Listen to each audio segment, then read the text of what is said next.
Okay, so one of the first things you notice is this petal, which is called the lip or the labellum, which means lip, okay? And it has this structure which is a bit like a carnivorous plant. And in fact, it works like that because insects will come along, they're drawn by the color, by the red of these tepals here, and the yellow of the labellum itself, and they fall in. And once they're in, something really weird happens. I'm not sure if I can show it to you with this light, but if you take a good look inside, now we'll do it like this. I'll turn it around and you can see it. Can you see at the back of that labellum, there are like little windows.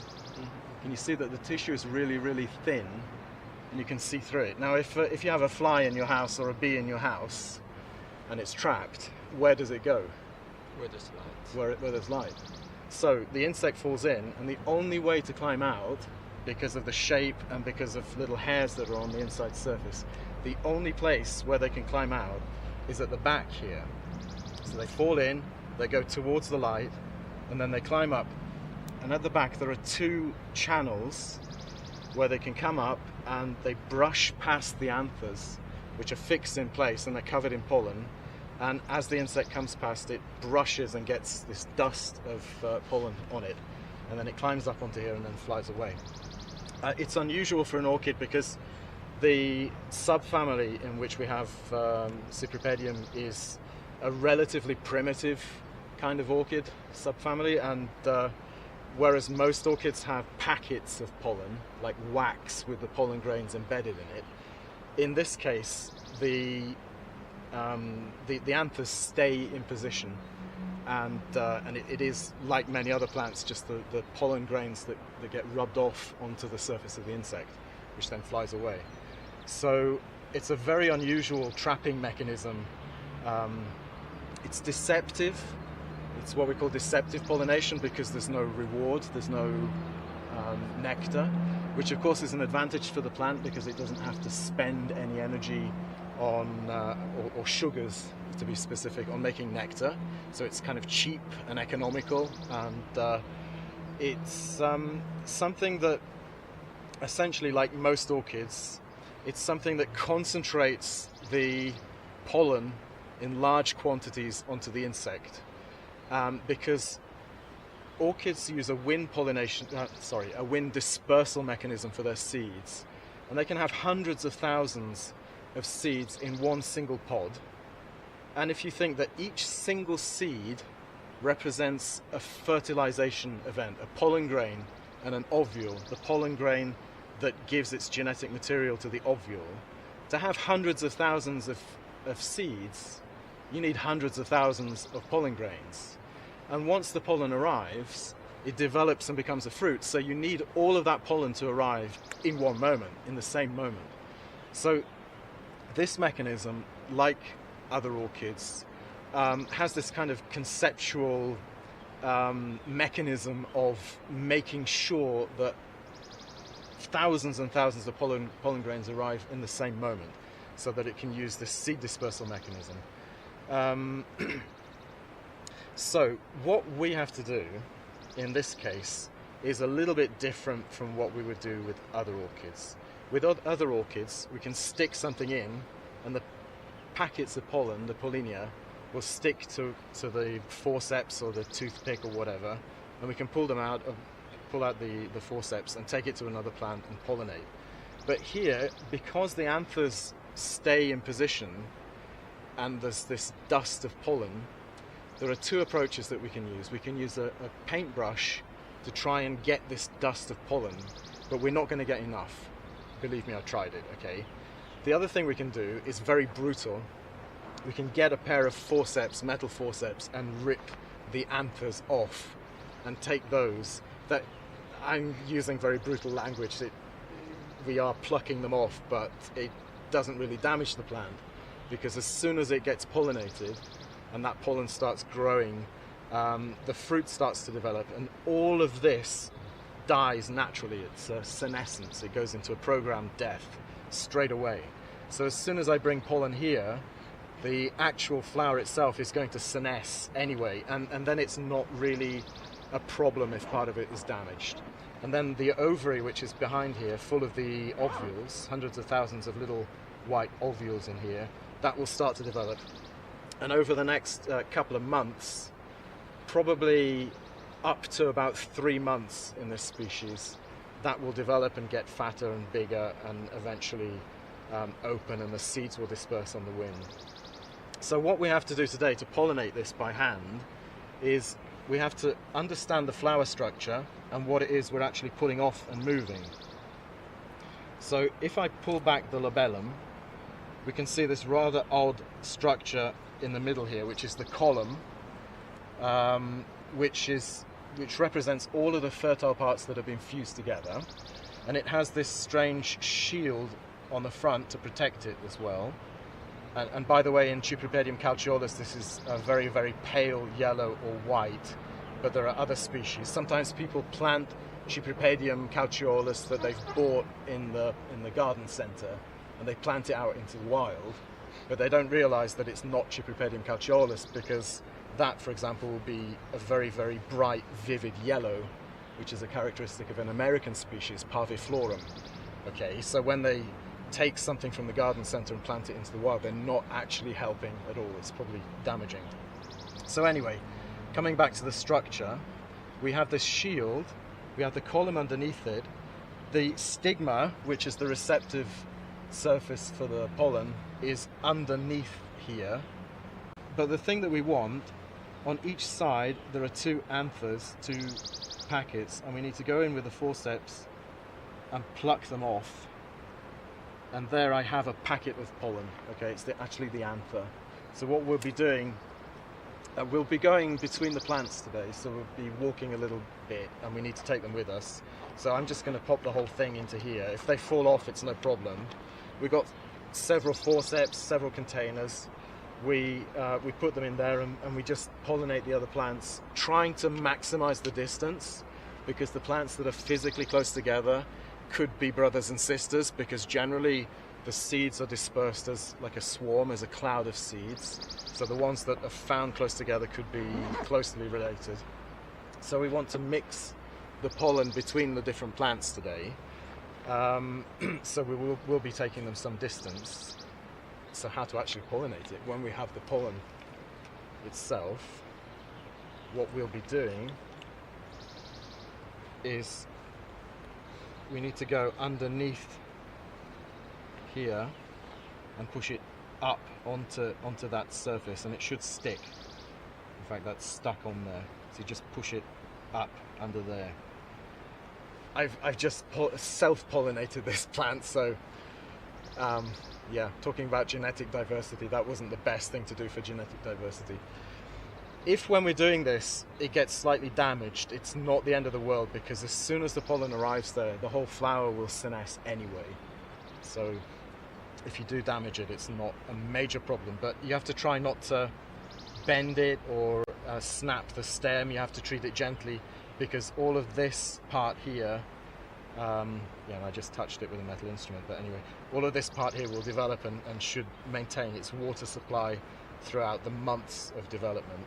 The other thing that we're going to do is put an X on the flag leaf in indelible pen, which is still in my bag. I forgot to bring it to the plant here. We're going to do that for the particular individuals that we have pollinated, so that when I come in a couple of months' time and check the plants out, I can say this plant received pollen and it's a hand pollination. That will let me at least understand which fruits have come about naturally from natural pollination and which ones are the fruits of our labour, okay? Literally in this case. If we want to use this plant as like to try out the techniques, if somebody wants to come and pull off the other anther and try pollinating this plant, you can do that. I'm actually going to swap the tweezers because this one is not the best. I've got some others there, but I'm going to ask somebody else to try and pollinate it, okay? Just get the other tweezers. So what you need to be looking for is that, okay, the one under the Yeah, that kind of green thing with a red border. You need to pluck that off, and then you're going to be putting it Underneath. up underneath in there, okay? So don't worry too much about damaging the flower, but do watch out for the stem. Don't damage the stem.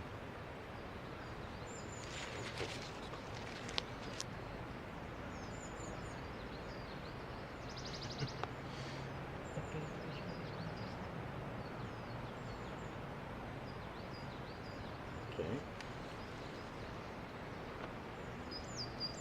Did it stick? Really? No, it's still on the It's still on still. your tweezers. Okay, push up now, push up, you're in the right place. No, it's still on. Try again.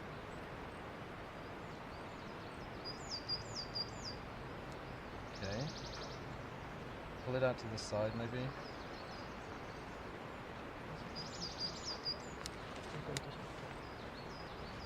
Saluto.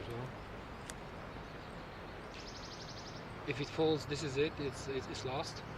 Yeah. Yeah.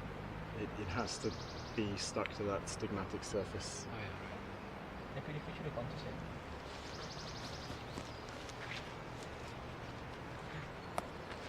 It's stuck, huh? Yeah, it's on there. Okay.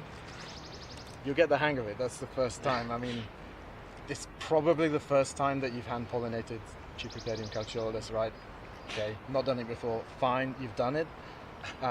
You know which bit to take and where to put it. So what we're going to do now is go around and eventually with the other plants we'll put an X on as well. I'll put a little X on here. If you put any labels, like a big white label or anything around it to protect it, people will see it and they'll come and take away the trash. So if you put anything on there, they'll come. Even if it's a label saying "Do not touch," they'll touch it.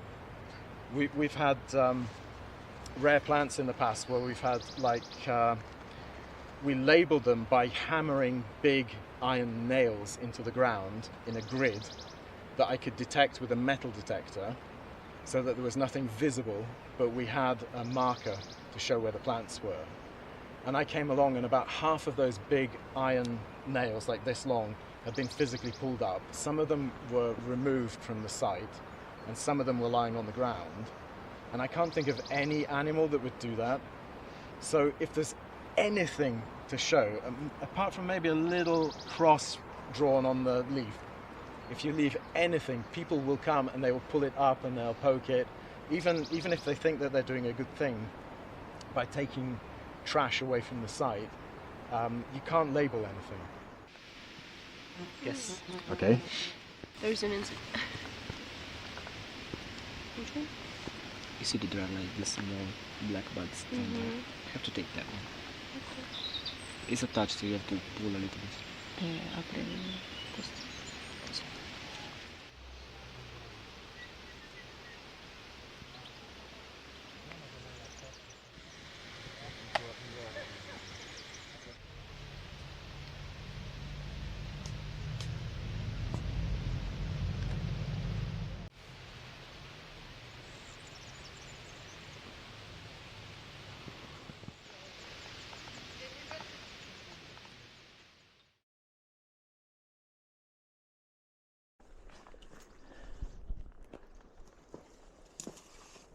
Yeah, there's one over here.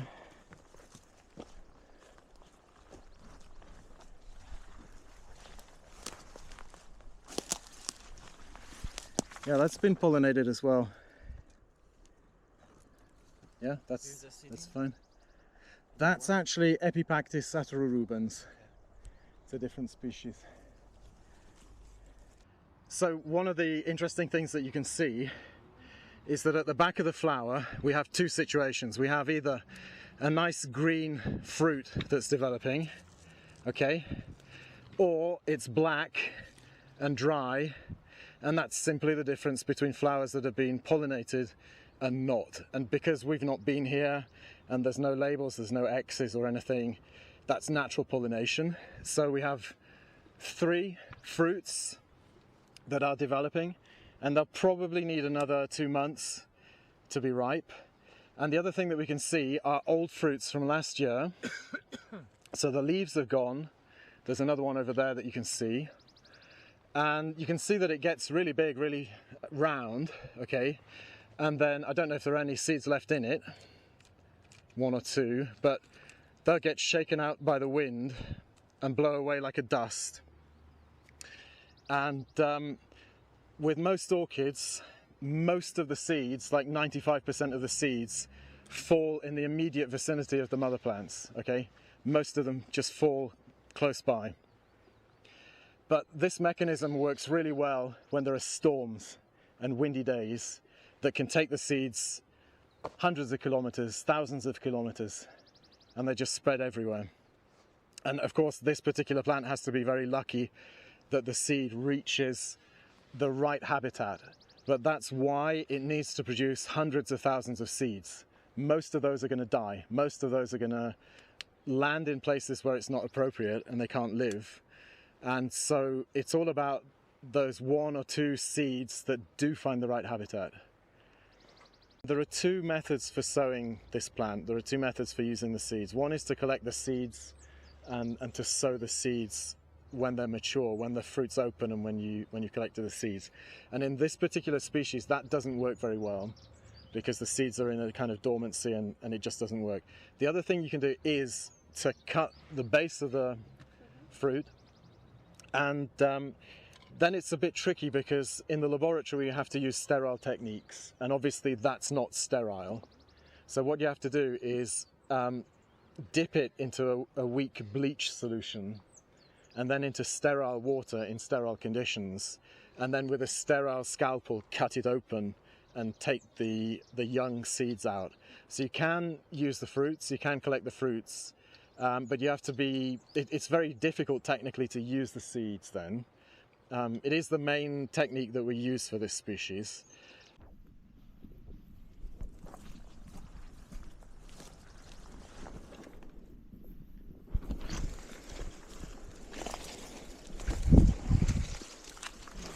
Okay.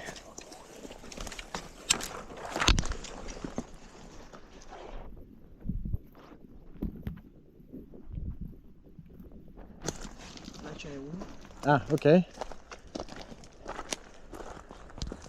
And that's got a nice big fruit on it.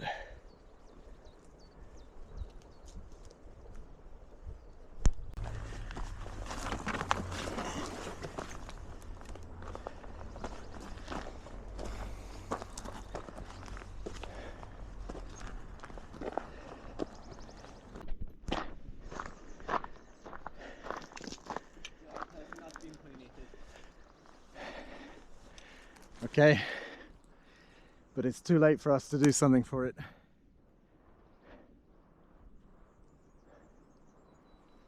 Okay, I can tell you that I see that plant every year. So there's a few more along here. Ah.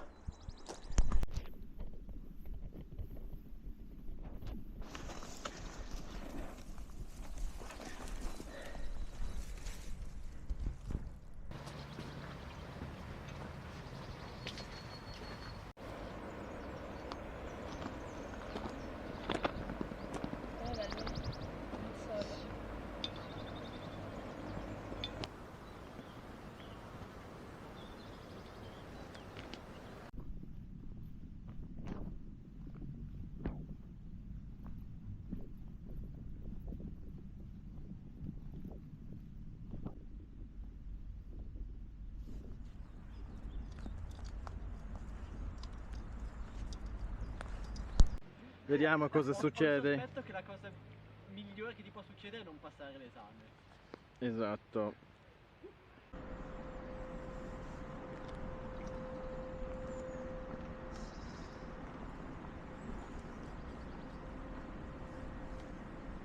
Platanthera from last year.